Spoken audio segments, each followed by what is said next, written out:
I'm talking about trust issues, little trust, a lot of trust, very big trust issues.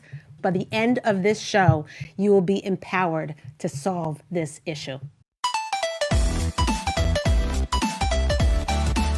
Can't sip it far. Okay, hold on. Right? Can I sip? Can I at least sip? Sip as you come back on. Okay, so here's the situation. This is a very heavy topic, and everyone's like, boy, these are deep and heavy, whatever. We want to provide really awesome answers for common problems, and this is an issue. You know, with people looking at each other's phones, should I look at, like, no, don't look at my phone. I saw this meme. Oh my gosh, we should have got that for the show. Oh, Here's what the meme was. Yeah, I don't know. Who knows? By the time I find it, it'll be 10 years. Yeah.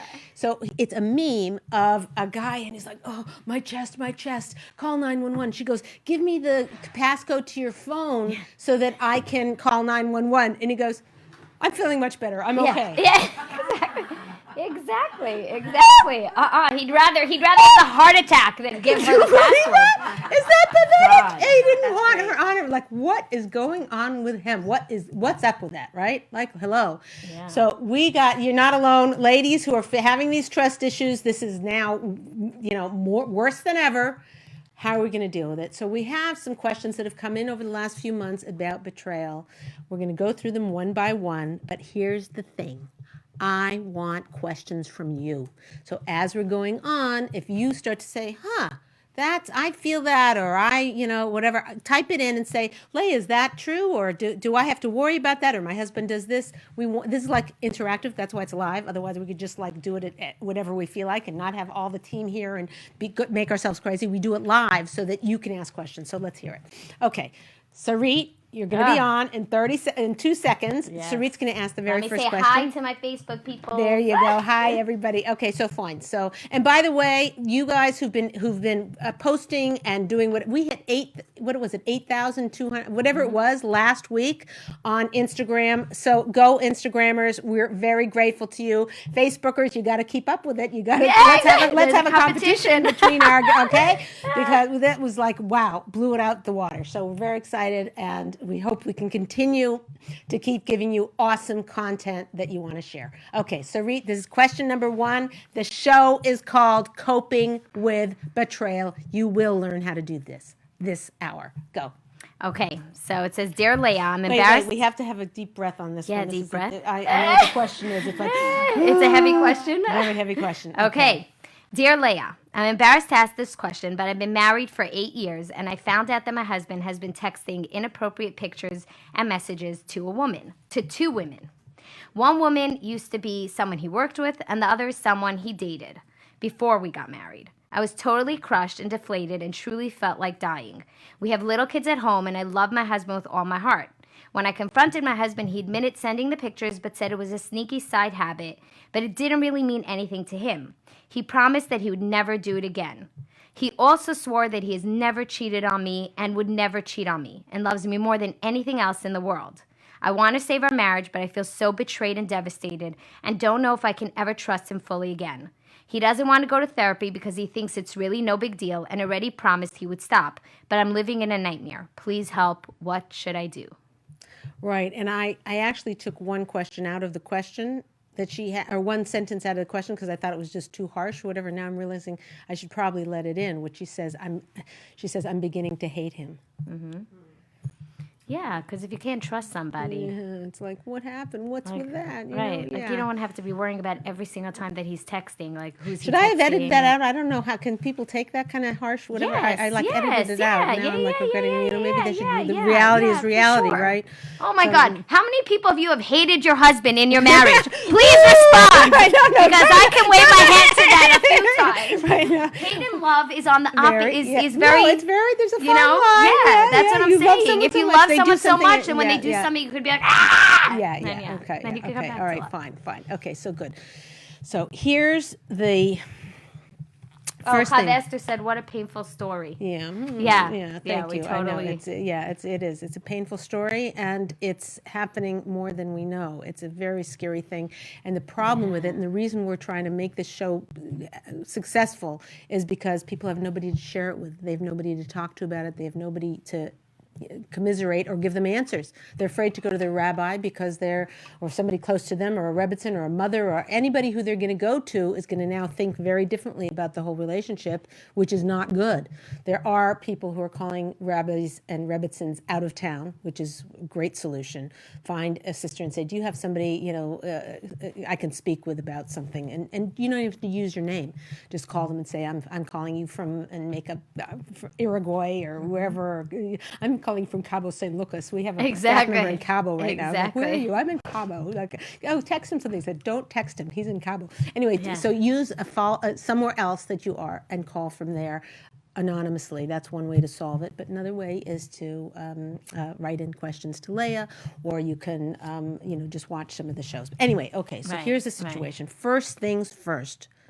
I want to congratulate this lady on reaching out, because there's we grow, things just build up and build up and build up inside of us, and reaching out is the beginning of the healing process. So good on you, really. Right, good. and also because it used to be that if somebody would if a spouse would, let's say, cheat, quote unquote cheat, it was like, that's it, the marriage is over. Right. But today it's not. It's such a gray line, because it's not really cheating, because it's so easy to access someone with texting, and you don't even think of it cheating, though. But I'm saying you don't even cheating, but the person doesn't even feel like they're doing anything wrong. Like they're texting with someone. Gone. Yeah, the boundaries are gone. Boundaries are gone. They're so it's not anymore like you could say, oh, he cheated, leave him. We need a symbol that says boundaries and then R.I.P. Yeah, we need like what are those things where in the graveyard. What am I? Tombstone. A tombstone, right? Yeah. And a tombstone with the words boundaries. Yeah. They're gone. Yeah. They're gone. Yeah. So it's exactly right. And so this issue and he thinks there's nothing wrong with it. This is part of the problem. Okay. So let's go through, what do you do? So you have to analyze your own relationships. Some relationships are, communication A. They get A or A+. They're really good. Like something upsets them or whatever, and the woman can figure out what upset her. Good luck with that. Usually it takes 3 days. But anyway, okay, she figures out what's wrong, and she says to her husband, I was really upset that you did this, or you said that, or you did whatever, and she expresses her feelings, not wagging her finger, and I can't believe you did that. But no, she does it, and she says, listen, I want you to know it's not such a huge deal, but please don't put me down in front of my mother again, or please don't, she can communicate. So they've got a communication. He also, if he has an issue or something, he's like, I really felt badly that you didn't show up on time, and what are we going to do about this, and how are we going to handle it? So they have really good communication. That's maybe 10 or 20% of the population. The rest of us, the rest of everybody, who isn't working on it and who's just leaving it to chance. They're doing whatever their parents did, whether that was healthy or not. They're doing whatever comes to mind. I have a bone to pick, which is that we in schools, and I've talked about this before, in schools we learn reading, writing, and arithmetic have almost nothing to do with how great our relationships are going to be. Why isn't it reading, writing, arithmetic, and communication? Right? So communication, you have to assess your own communication levels. If every time there's a conflict in your relationship, which could be every day, it could be 10 times a day, it could be once a week, once a month. If it's once a month, call me and give me tips. But anyway, when you have communication, when something comes up that is a conflict, and you blow your top, or your husband loses a fuse, or you're at each other because of this. Here we go. Wait a second. Yeah. Right? I can't put my finger in there because my nails are wet. They're always wet. Did you know that on Wednesday morning? You and your nails, Thank you. All right, there you go. No, I always Tuesday, I'm like, okay, I'm going to do them, whatever. Then it's always Wednesday morning. Wednesday morning, I'm doing my nails now. Thank you. By the way, just as you sidebarred, Chava Esther on Facebook, one of our amazing followers on Facebook, said, thank you for being a safe place for ladies around the world. The issues you tackle are such real issues, and each individual can feel so alone in it. Oh, so thank it's nice you. To have that means the world to me. Thank you very much. Thank you. Okay, good. But anyways, now you're looking, it's Chava Esther? Yeah. Okay, good. Chava Esther. So Chava Esther, you are, and everybody else, you're thinking about, what is my level? Am I an A in communication, a B, a C, a D, an F? Where am I holding? Like, you have to know for yourself, like, we have pretty decent communication. I mean, sometimes we blow off the handle, but mostly when we have conflicts, we can resolve them. Okay, if you are a C or a B plus, everybody should be moving to the next level. That's the point. To get, if you're an A, try to go to an A plus. If you're an F, try and you need help. Get books on communication, get therapy, get help. So why am I bringing this up in the midst of this topic? Because for you, if you have A plus plus communication, and an issue like this, a betrayal issue of sending these texts, sending these pictures comes up, even somebody with an A plus plus communication, which is not very many people, would need a third party to resolve this issue. This is one of those, don't try this at home. Get yourself either just sitting down one time with a rabbi or a rebbitzin, sitting down one time with a wise older person, sitting down and talking with a therapist, sitting down, it could be one session, it could be 6 months. God bless you. Thank you very much. Depending, I turned Russian to sneeze. But thank you very much. Is that Russian, French? I don't know. Anyway, the thing is, depending on what the situation is, you need a third party, even with the best of communication. So if you're like in the D plus range in communication or B minus range, for sure, you've got to bring in a third party, and I'll tell you why. Because as you saw just from her question, to her, the floor is gone beneath her feet. Gone. Done. Like, gone. For him, it's like, it's no big deal. So whose reality are they going to go by? If it's going by his reality, then she's supposed to just brush it off and, eat a box of ice cream. How do you do that where you have to just zip your lip and not have come back to harmony and come back to connection with your husband? She's stuck. And on the other hand, if she just keeps insisting, like, no, we've got to solve this, we need a plan, we need a whatever, then he's like, it's not a big deal. Gosh, she's so controlling. She's so controlling. How can I deal with this? And it makes it worse. So you need a third party. That's absolutely, for an issue like this, you need a third party. Now, I want to talk to you a little bit about that. Here's the issue with getting a therapist. So I've touched on this a little bit before, but I think it's really critical, and I get the question a lot. Or we've tried therapy, or my husband won't go to therapy, or the wife won't go to therapy. What do we do if you can't have a third party? Which is absolutely insane, because it's like, it's almost like, what's it like if you have a solution right in front of you, and you're holding a glass of, now I could do some branding here. Yeah, exactly. Wait, show it, turn around a little bit. Yeah, exactly. Yeah, exactly. Oh, is this one of those ones that was crazy? Yeah, no, yeah. Okay, now fine. It's good. Now it's good. Okay, fine. So you got a glass of water right here, and you're like, I'm so thirsty. I'm so thirsty. I'm just so thirsty. I'm so thirsty. Slosh, slosh, slosh. Like, it's insane. I get it. It's effort. I get it. It's money. I get it. It's getting your husband to go there. I get all those things. And I also get, and here's the main point, I get that you can go to a therapist and it's the wrong therapist, and now you feel even worse because you feel like there's nowhere to turn. So here's the thing about therapy. It might take you twice, 3 times, 4 times for you to get the right person, either for you or for your husband, for the both of you, for it to be chemistry. Maybe some people did marry the first guy they dated. We know some of those people, whatever, okay. But most people date 3, 4, 10, 20, 100, whatever. Most people are dating a lot of people. Same thing with a therapist.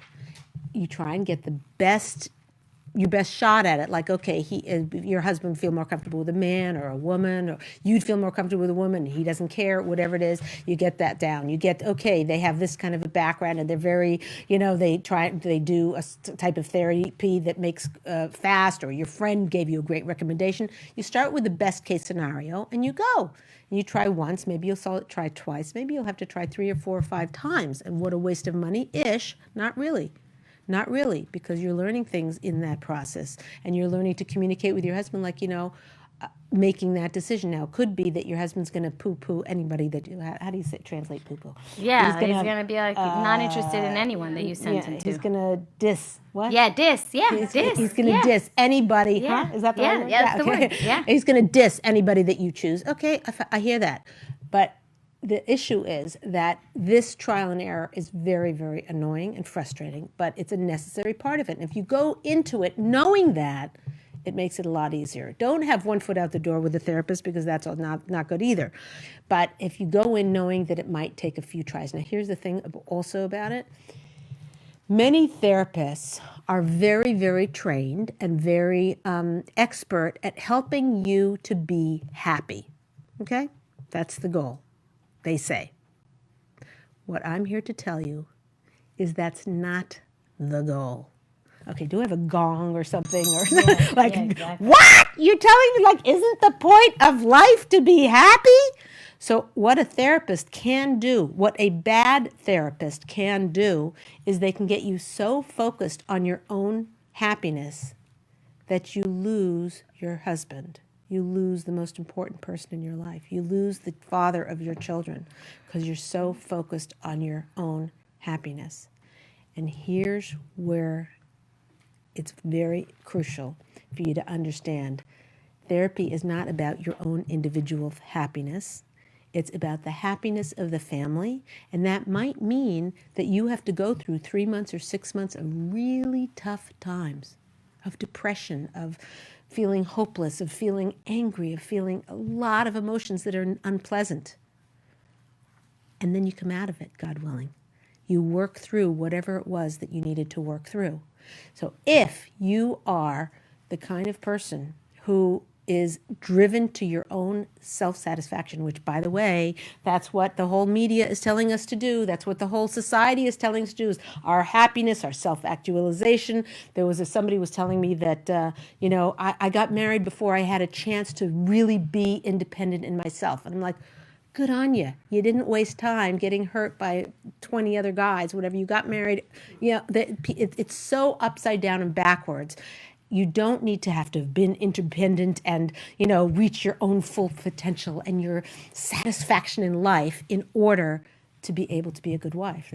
That's not even on the curriculum. We have a 3,000-year-old track record. It's not on the curriculum. I'm telling you. It's actually the opposite. Torah would say you'd actualize your potential and actualization with your husband. With your husband. And on top of that, you ever notice when you chase after happiness, you never get it? Yeah. Yet if you focus on giving others happiness, you're you're happiest than you've ever been in your life. You go through this tunnel where you got to do Passover and you've got all these guests coming and you have this and you're spending 24/7. Maybe you're stressed and harried and whatever. That's another story. But I'm just saying, in terms of contentment and self-satisfaction and fulfilling your potential and maximizing your potential, I'm telling you, when you focus on me and my happiness, that's kind of like is that the wrong? Sorry.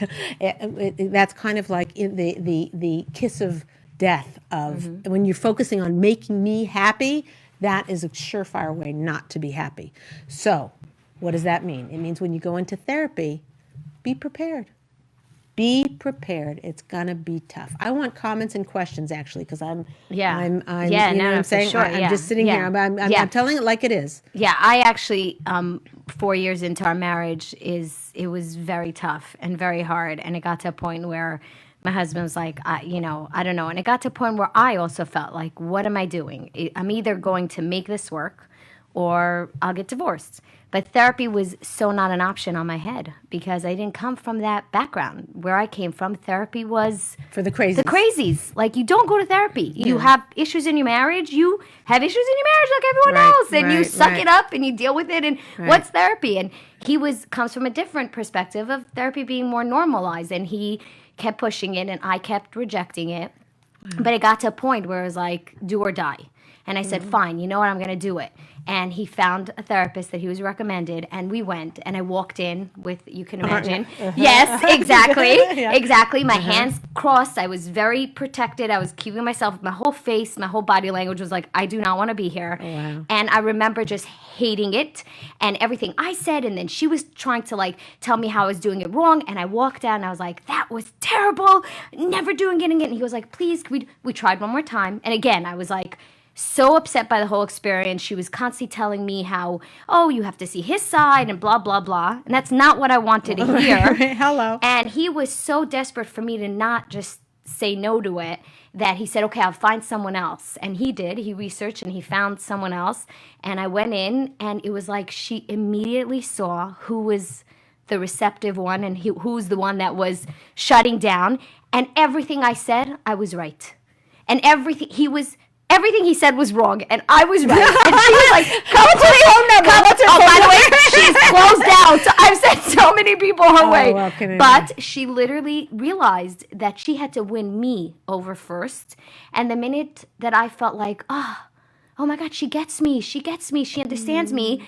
And then afterwards, it was like I went to her afterwards individually for a year by myself just to work through my own things. But I have a whole different perspective on therapy. I didn't have that. Because the world around me made it. So just so everybody knows, Sarit has a dispensation from a robe to talk about her. And my husband's approval. She's got her husband's approval, and if it helps other people, she can. But that was 4 years ago, and now we're going on 24 years. We're 4 years into the marriage. Now it's 24 years later. So it's 20 years. Thank God. So it's because of the therapy that I can say we are now going 24 years. Thank God. So here's the thing that, there are financial options where you go to get somebody. Maybe they're not the seasoned professional, whatever. They're just starting out, trying to get their hours or whatever. But they still are learning and whatever God gives them a insight to be able to help people. They're in that field, and so even if you have to go through an intern or whatever, it's better than nothing. It's better than you balling up and whatever. And your husband not being able to say his piece and you not being able to say your piece with a mediation and both of you taking it seriously. So okay, fine. That's the challenge with therapy. The other challenge with therapy is the fact that you have it's hard. It's an emotional drama. I mean, when you were doing the therapy and, for that year by yourself, you were working through things, many issues that come up in marriage predate the husband, have nothing to do with the husband. We're mad at the husband for this and that, and whatever.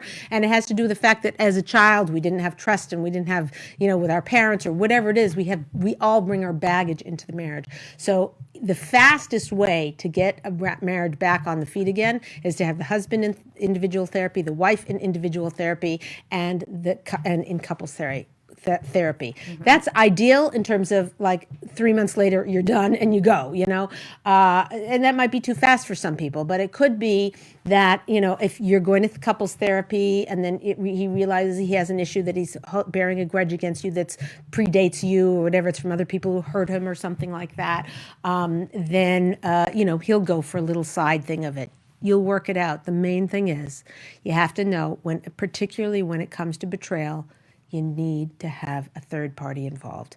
And it could be just somebody who's wise. It doesn't necessarily have to be, you can try somebody who's wise. If you're finding that both of you are learning and growing from it, then you're great. If you go to somebody who's wise and a week later you're still fighting and you're still having problems and whatever, then you need to up the game. Okay, fine. Now, here's the second part about this. And this is for the lady who wrote, whose husband was texting. There has to be a bulletproof plan in place that protects the marriage, that totally protects the marriage. So, okay. So this means both of you probably, but certainly your husband needs to have some kind of child protection thing on his phone.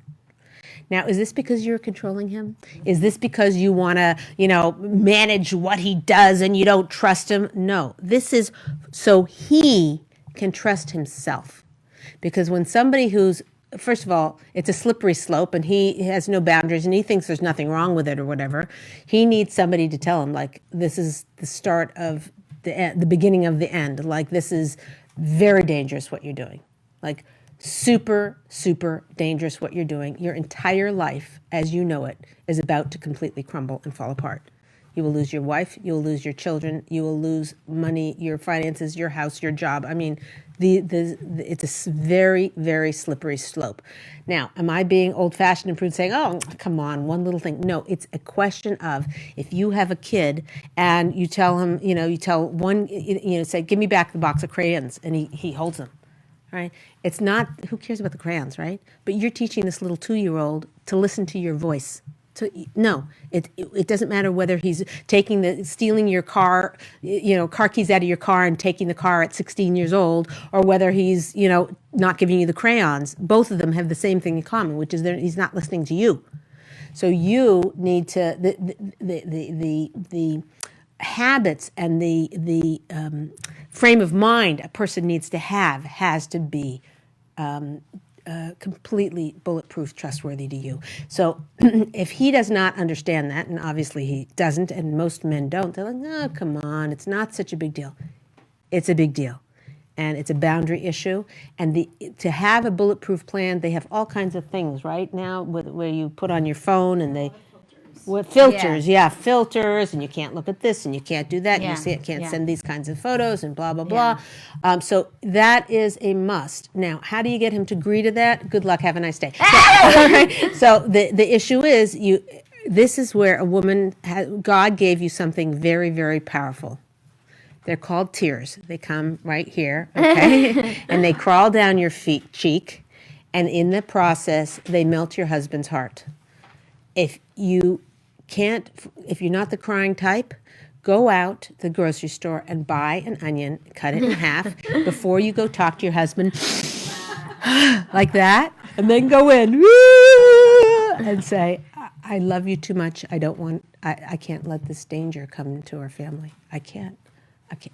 Look, if you're wagging a finger at somebody, don't do that. They're going to bristle and do it, right? But if you go to them with your heart in your hand and say, I love you so much, everything about you. I love our life together. I loved you when I married you. I love you to distraction. If anything happened to our marriage, I would be a broken woman for eternity. That's hard to say because you want to say, well, if you left me, I'd be fine. I'd be married in 10 minutes, right? We're afraid to be vulnerable in this day and age. We're afraid to be vulnerable, right? So if you were there and you say to him from your heart, you make yourself vulnerable and you say, I have to be able to live. I can't live. I can't. There's not enough oxygen in the room for me to be able to live. You have to figure out in your heart how you can give it over to him in a way that's not wagging your finger. You need protection on your phone because you're not trustworthy. That's the wrong message. There is something you could say. You know your husband better than I do. Could be you take a journal and you write down 10 different options of the potential things you could say, and then you pick one of them, and you maybe don't do this by the seat of your pants. Don't just one day just blurt it all out. Plan it carefully. Think of how you're going to say it, and think, what's his reaction going to be? So you plan how to say it, and there's a way for him to be able to hear it. Okay. Okay. Lastly, we've talked a little bit about how a woman, who's having problems with her husband, is angry at her husband, lack of trust in her husband, goes immediately for divorce. That's where she thinks in her head, like, I can do better. I should have married that other guy. I could marry that guy. I could, whatever. Her brain starts whizzing like crazy. Very unhealthy. And here's what you have to know. You and your husband have to go all in for the marriage. All in. Like, no joke. Like, I'll see how he behaves after I do this, or I'll, whatever. You have to go all in. He has to go all in. This is critical for, because let me tell you, I unfortunately, in my situation, I hear after the divorce where they come and say, what was I thinking? Like, even though he was, he wasn't helping, he wasn't this, they had a list a mile long, and maybe some very heinous things that he had done or whatever. They got rid of him. Now they were free, and now they were miserable. I'm not saying every divorce is bad. There's some that are important, especially if there's abuse, and there are circumstances that need to. Again, if a couple has gone to therapy for a year and still can't work it out, maybe it's time for a divorce. But until they do that, until they've really gone all in, it's a tragedy. Here's the thing. It's not just a tragedy from each individual person because they carry your spouse with you for the rest of your life, no matter how you slice it. It's a tragedy for the children. It breaks the children. We all know this. Yeah, I'm not telling you anything you don't already know statistically and whatever. And Sarit's nodding, like, you know, it's just horrible. And the thing is, if there has to be a divorce, what can we do? We make the best of the situation. But so many divorces today, I'm going to make up a number, half are divorces that if they had put in the amount of energy that they're paying to the lawyer and fighting and whatever, if they put that same energy into using our Masorah, our 3,000-year-old bulletproof, guaranteed track record to make them happy, if they had our Masorah, they would not get divorced. If the wife knew how to be a wife and the husband knew how to be a husband, actually the husband doesn't even know how. If the wife knows how to be a husband, right? Sorry.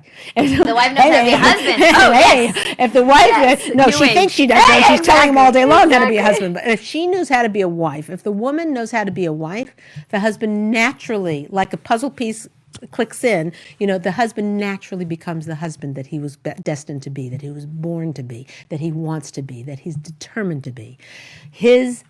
And I'm going to do it standing on one foot. Rav Moshe Cordovero gives all bracha comes from Shemayim through our husband and to ourselves. Being a good wife means being a vessel for blessing.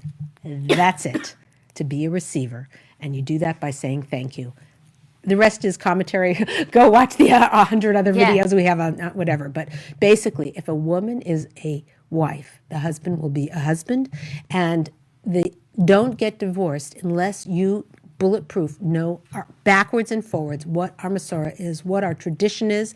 You know all what it is to be a wife. If you know, I promise you, this is a guarantee, not from Leah Richeimer, from God himself. I guarantee you, if you do what God suggests, is it suggestion? I don't know. What God tells us to do to be a wife, you will be happier than you've ever been in your life. Your husband will be happier than he's ever been in his life, and you will have harmony in your marriage. Guaranteed. Guaranteed. You hear that? Guaranteed. Guaranteed. Guarantee. How many times do you hear that? This is a guarantee. Okay, let's go to the Yeah, next question. it's very hard today with that, with the whole getting caught in these texting situations, because it's not always that it becomes inappropriate. It's just sometimes that line is so slippery because the way we talk today is so different. Like, You didn't I know say hi on the text. No, You but don't I'm even- saying I know when I used to work in marketing, and there were many men that I was working with, and I'm a very expressive person in general. So even in my texting, I'm expressive. So I'll say da da da. Your whole thing's emojis, like every emoji. Exactly. I see emojis I didn't know they had. Exactly. Teresa I would find say. every emoji, Okay, yeah, and I've that's got it. smiley faces and wacky faces. And They have bathtub emojis now. Exa- You put them on the bathtub. I got them from the break. Is that bad? you put emojis on the Yeah, nice. it's really funny. God, we're Okay. talking in that Okay, language. emojis. No, Okay, but fine. I would literally express myself the same way on a text, not even thinking anything of it.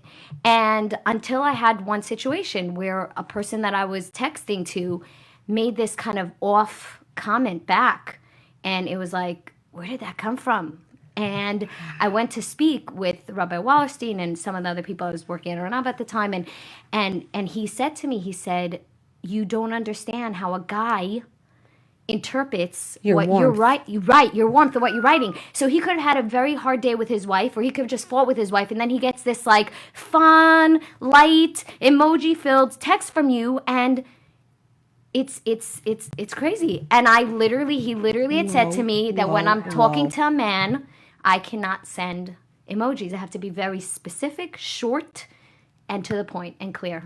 You heard it here Yeah, first. and it was mind blowing. I yeah, never even mind-blowing. thought about it. Yeah. So that's what happens. The slope is so, like you said, Slippery. the boundaries. Are, Rest in peace. Boundaries. We need a picture. Yeah. Somebody needs to tell Adam. Whatever. Okay, good. Okay, let's go to the next question. okay, and guys, if you have any questions, Facebook, Instagram, teleconference, please send it in. You guys can also ask questions. if you Yeah, have we'd questions. love to cover them. But another question that was emailed was, Dear Leah, we have good friends that come to our house for meals. Our kids are all similar ages, which is very convenient. I like them a lot, but the issue is that my husband acts flirtatious with the wife. Nothing horrible or obvious, but just little compliments, and when he tells a story, he tends to look at her more than me.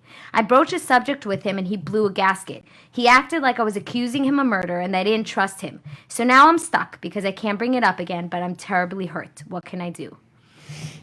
This is also a big one. I've seen it. I've actually seen situations in people's houses where I was like, okay, I'm a little bit uncomfortable. And it wasn't like, You mean meaning where a husband was talking to another wife in just, even in the way he was talking and looking at her more and da-da-da. And I felt like a little bit like, oh, if that was me, I don't think I would feel not be so happy. Yeah, Right. yeah. Okay. I'm like, stop inviting people over. No. No joke. Have no Okay, so guests. there's two issues here in this one. Okay. Number one is the issue of the flirting. The second issue is the one about his reaction. She's got two problems. She didn't. Right. I'm sorry, you wrote this in. You thought you had one problem. You got two problems. Okay, so let's cover the flirting first.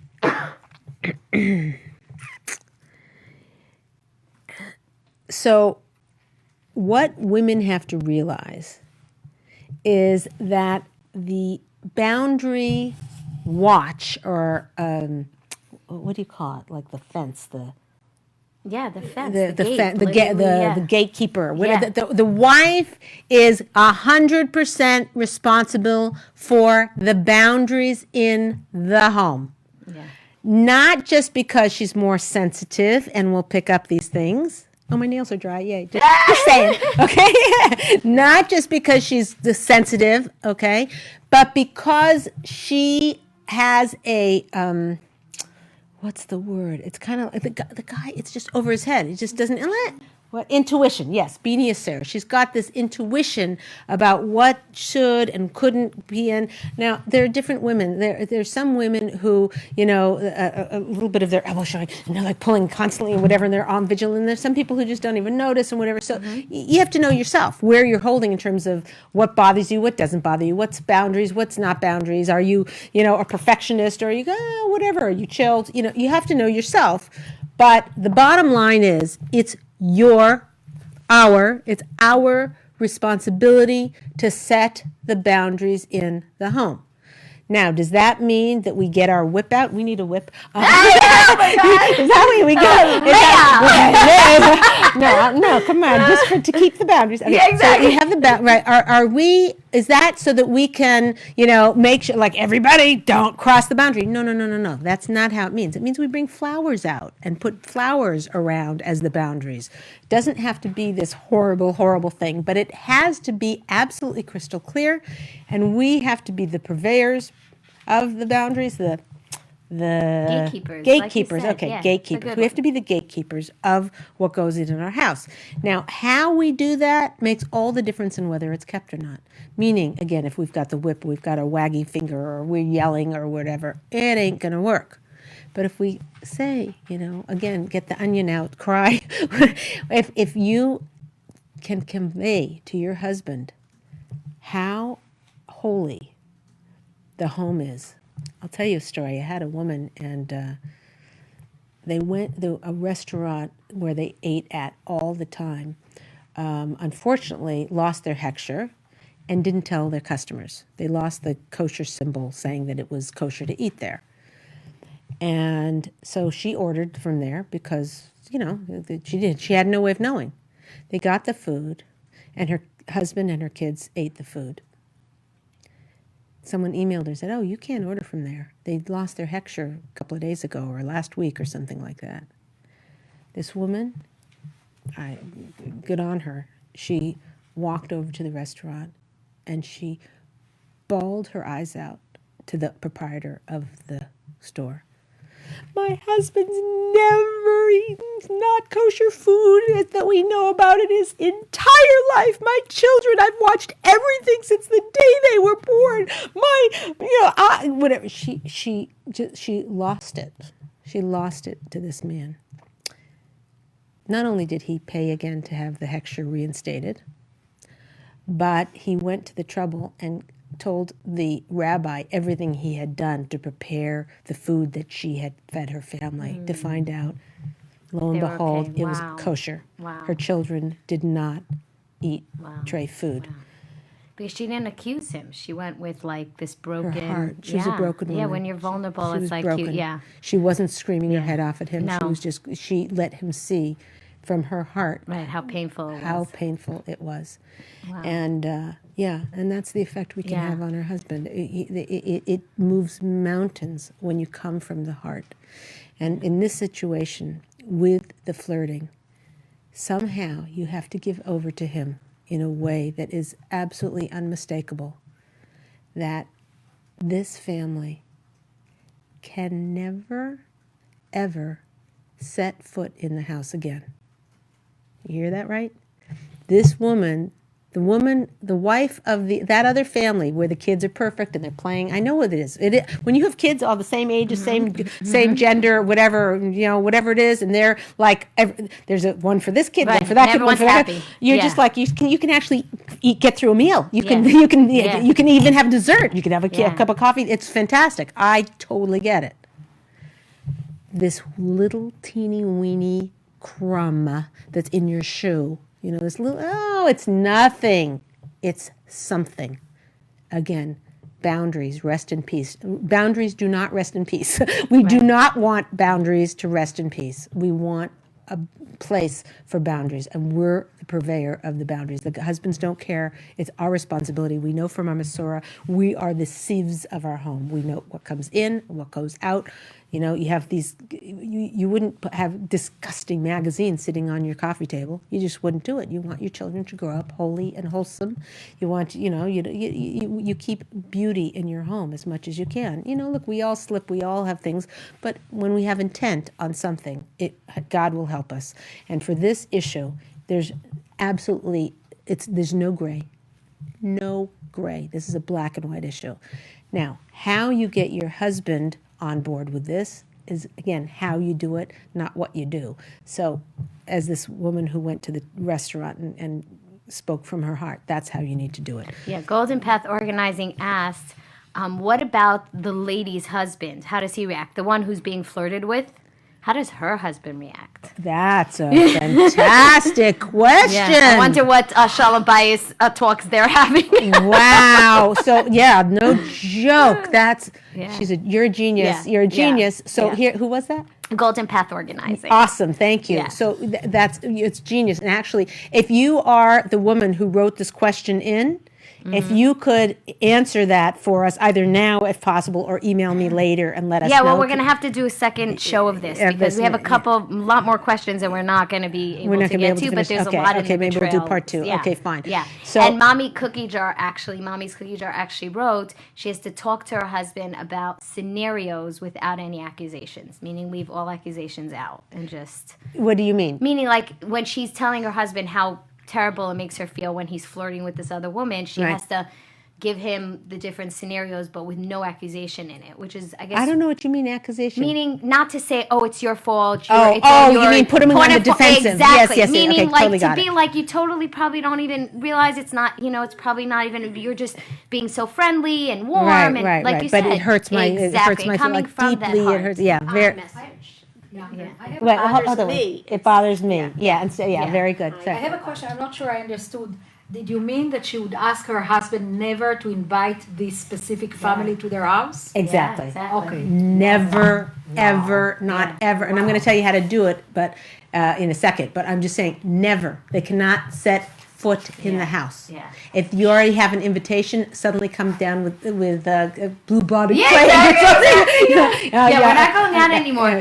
Golden Path, by the way, just shared something else that's wow. Okay, Golden Path Organizing said maybe the woman who's getting the other woman who's being flirted with, she's trying to get attention from her husband by letting the flirtation happen. Meaning she might be lacking from something from her husband, so she's actually also... She's good. You're right. It's oh gosh. Well, so here's the thing about the husband. What the husband of the guest, right? So now that husband, can you imagine how painful that would be for him? Yeah, to watch. He's sitting there, and this other guy is kind of coming on to his wife or whatever is going on over there, and he can't say a thing. Right, he can't say because it's public. Right. Then he looks like an idiot, and she would turn to him and say, "Oh, dude, come on, whatever." Right. And it's even so much that she shouldn't. If your husband is there. And or there's a guy there who's charismatic and he's whatever, and you're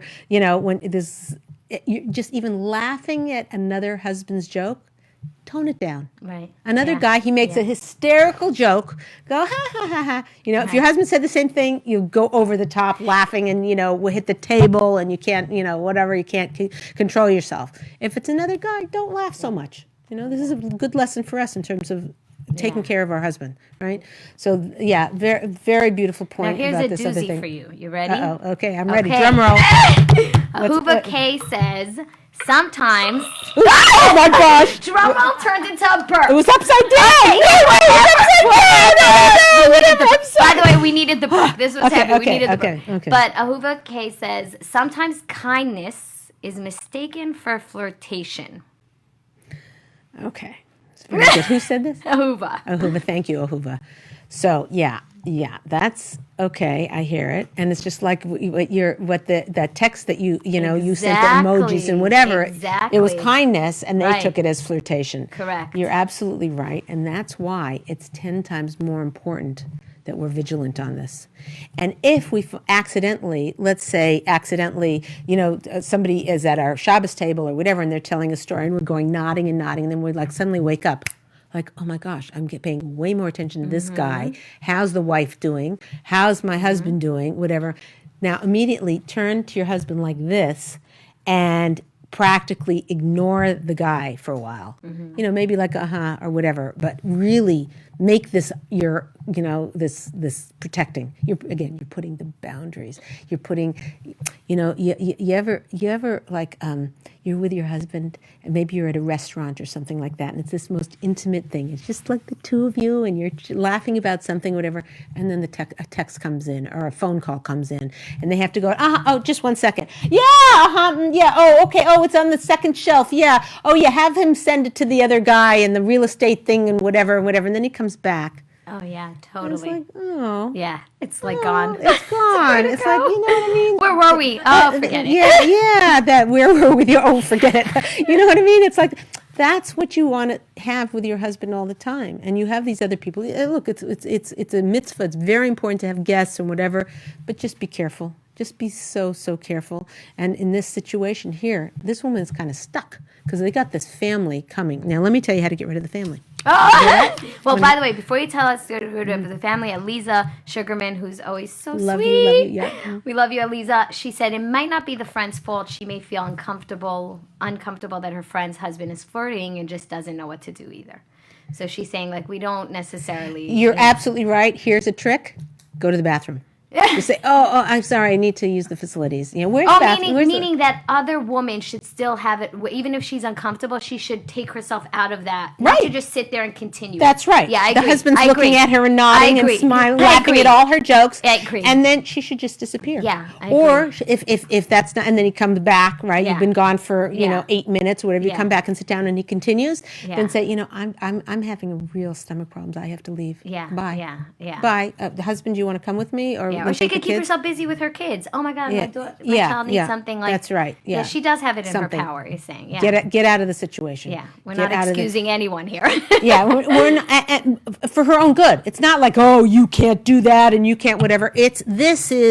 You're protecting a precious flower, that bond that's like this. Now it's a boundary. It's learning boundaries and keeping the home happy and solid and strong. And first of all, not only is it good for your own personal growth and your own taking care of the family and building that muscle of taking care of your husband and taking care of yourself and taking care of the family, but it's also teaching you, it's flexing a muscle of closeness that will serve you in all situations with your husband, because it's a level of cognitive understanding of what's really happening behind the scenes.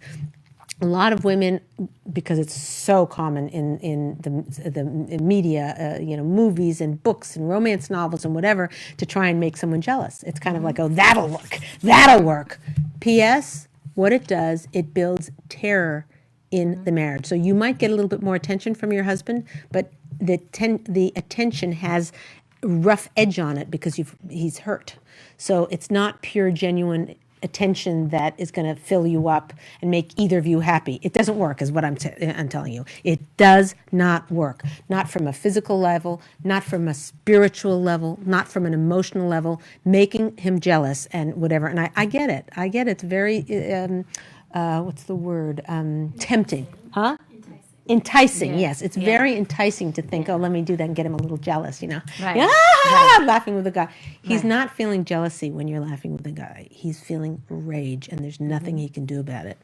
So if he had an instrument, or that guy would, in old days, he wouldn't survive very They would long. go for a duel. They would Take go out for the a guns, duel. the pistols. That's it, I'm calling him out. But no, that wouldn't be politically correct, right? So what's he going to do with that emotion? He can't do with anything with a guy. He's going home with you, right? He can't do anything to that guy, but he can subtly do things passive aggressively, which frankly, it's not like I can't blame him, because everybody should be on their best behavior. But I'm saying, if later he he promised you he'd take you out for dinner, and all of a sudden he says, "Oh, I can't go out for dinner," and you're like, "What? You promised? Motzi Shabbos, you've been promising for 3 weeks." Or whatever. I just don't feel well. He'll make up something that is viable, that hurts you, to get back at you. You won't know how it's come. It'll come back to you. Believe me. So it's not worth it. Yeah. Okay. Let's go to how to handle. Yeah. Sure. Is there anything the woman could do in the moment? The woman whose husband is flirting with the other woman, or should she only have the conversation later? Very good. That was a great question. While it's happening, coming from the newlywed in the room. Awesome. It's fantastic. So for me, it'd be like a smack him, hit him, over the head, drag him out with a club, and be like, "That's it." No. Actually, the really good bruises on the calves. On that part of your calf, you kick them under the table, and really bruises very nicely. Yes. Or pinching. It's a pinching. Yes, pinching. Okay, fine. But no, then you get why are you kicking under the calf? Okay, fine. Never mind for that. I was thinking she should role play and flirt with the other husband. That was our very long married wife, and I was saying, "Tit for tat." Listen to that advice. That one gets the boot. Okay, so no, but here's the thing: here's the husband, and he's flirting with party number A, the guest wife over here. So he's flirting. What can this wife do? She's sitting here watching this. Boom, boom, boom. Like, look at me. Like, hello, right? What can she do? Mommy Cookie Jar said, "Honey, can you give me a hand in the kitchen, please?" Beautiful. Thank you, Mommy's Cookie Jar. Exactly. I knew you were going to say that, so I want to make sure she gets her. Okay, we get a standing O. Let's go. Yay! Cookie Jars. That's good. Okay, yeah, absolutely, 100%. Now, she can either ask her husband, or she can ask the other lady. Yeah. Get the lady out of there. exactly. Because she, if her husband comes in here, he's just going to go right back at it or whatever, and she has less. Where if she brings the woman knows. She knows this is not, there's something, whatever, she doesn't know how to do with it. Maybe she likes it. Again, maybe she wants to make her husband jealous, So she might be thrilled with the attention, but if you bring her into the kitchen and, handle it, but that's, you have to understand, that's the last time she's at your house.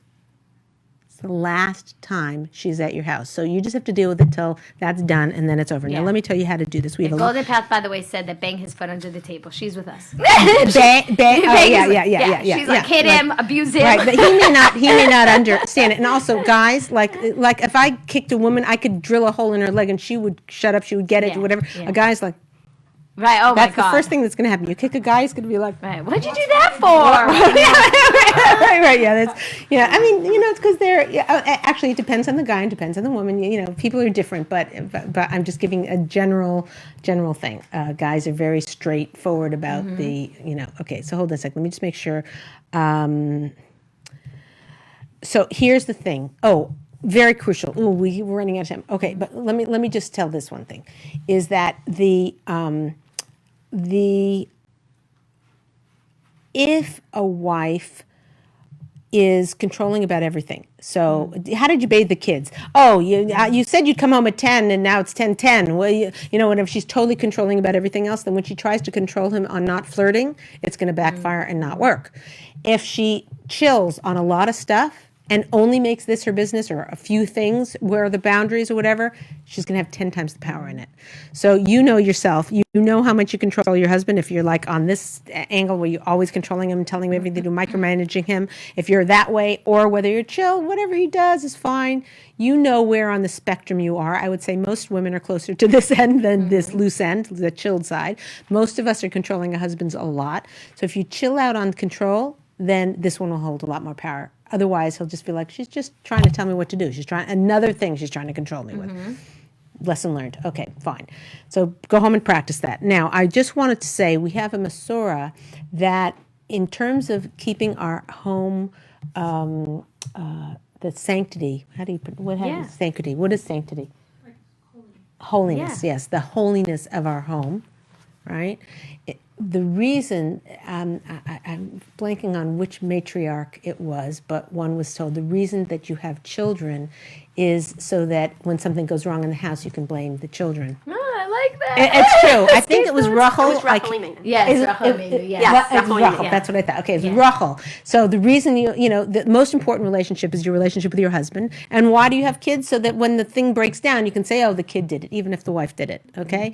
And if something burns in the house, oh, the kid was cooking in the kitchen. That's totally, we have a great tradition to do this. So here's what you do. You can never have this woman can never be in your house ever again, right? And that's a little embarrassing. They come every Friday night for Shabbos, or they live next door. They're always by the house. Whatever it is, it happens to be. It's a little bit challenging if it's a relative, but let's just say it's not. If it's a relative, you need to definitely get advice from a rabbi and figure out what to do, a clergy person. So, or Rebbitzin. But if it's let's just say it's somebody from the neighborhood that you have all the time. What you need to do is you need to have a conversation with the, thank you, you need to have a conversation with the woman and say, listen, and you might have to brainstorm or get, talk to a friend or a sister or whatever, how are you going to handle this? But to brainstorm how to handle it. But what you're going to say is you're going to say, listen, I noticed that my kids have, they're fantastic kids. They've got a lot of great qualities. But one of my kids has a bad character trait that I see your children imitating. And I asked a rabbi, and the rabbi said, oh, no, you have to keep the family apart. Everyone in that family, you have to make a clean, severed break, and that's it, never to be had again. They're like, what? That's ridiculous. I know.